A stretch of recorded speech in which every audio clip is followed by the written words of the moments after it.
मित्रों, हमारे हास्य कवि भाई सुरेंद्र शर्मा, उन्होंने रामायण की एक चौपाई को बहुत फेमस कर दिया है भारत में। आप सभी को मालूम होगा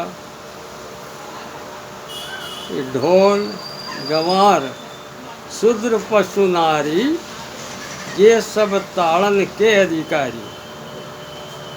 और इसका विश्लेषण भी उन्होंने किया हास्य में। हमें हास्य पे नहीं जाना है, हम सीधे सीधे इस दोहे के अंदर जो आज तक भ्रांतियाँ बनी हुई है, लोग उस दोहे का अर्थ सही तरीक़ा से समझ ही नहीं पाए हैं और कई बार वीडियो देख चुके हैं, उसमें भी कोई भी उसका सही विश्लेषण कर नहीं पाया। इसी तरह से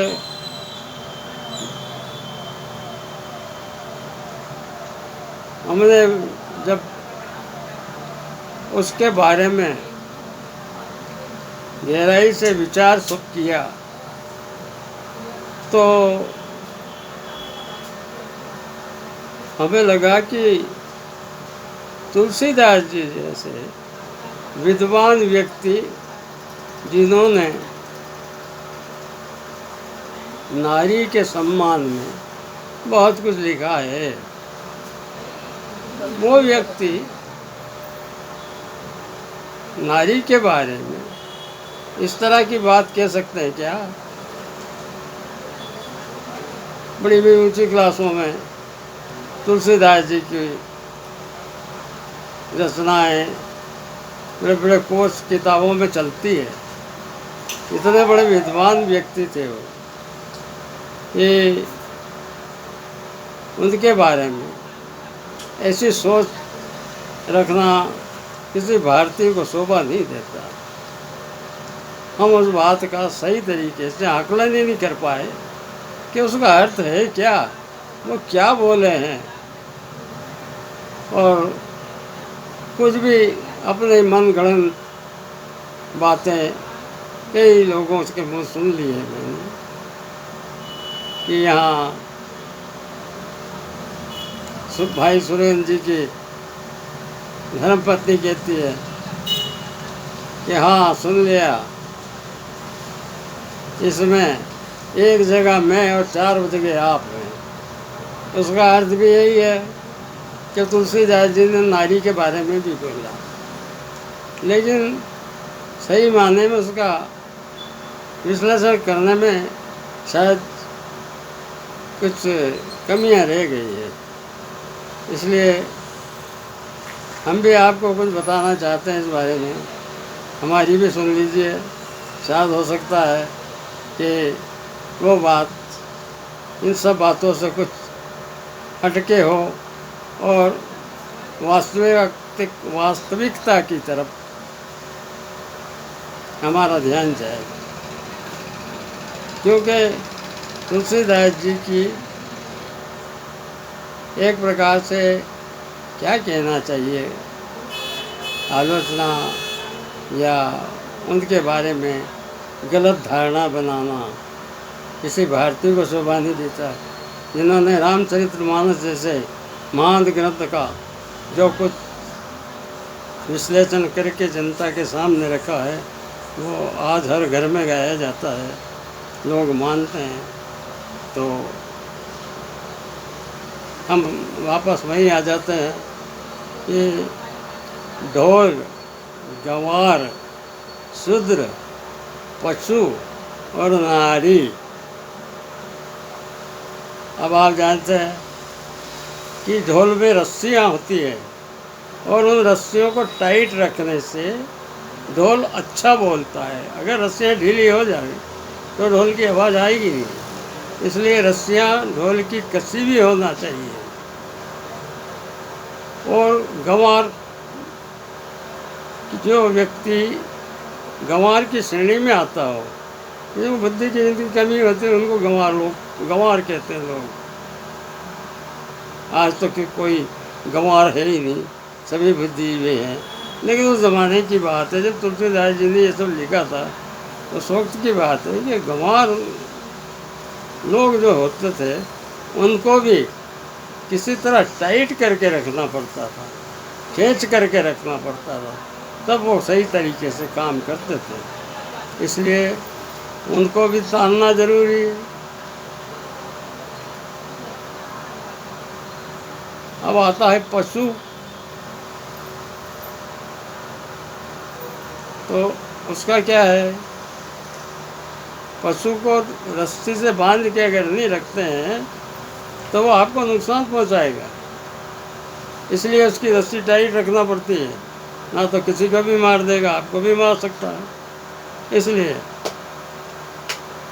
और एक उसमें आता शूद्र, जो नीची कौम के लोग होते हैं। आज तो कोई नीची कौम को मेरे भारत में है नहीं, हम मानते भी नहीं हैं।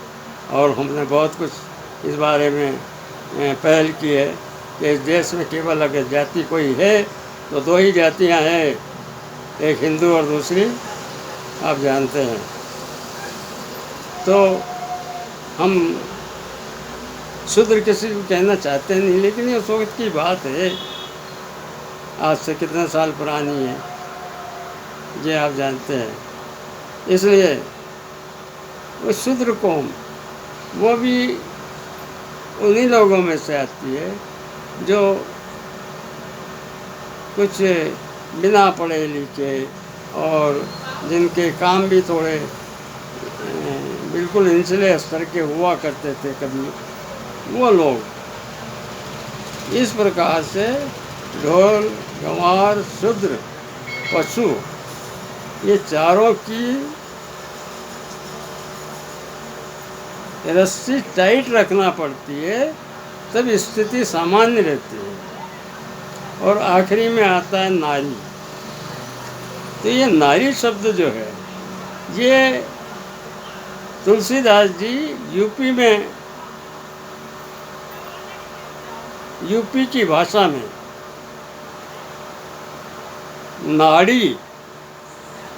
नाड़ी को नारी कहा जाता है, बोलते हैं वहाँ। लड़के को लड़का बोलते हैं।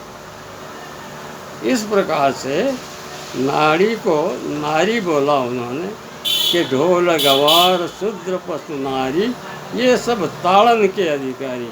तो नारी का अर्थ वो नारी नहीं जैसे महिला, जो साक्षात जगत जननी का स्वरूप है। आप सब जानते हैं नारी की महिमा क्या है।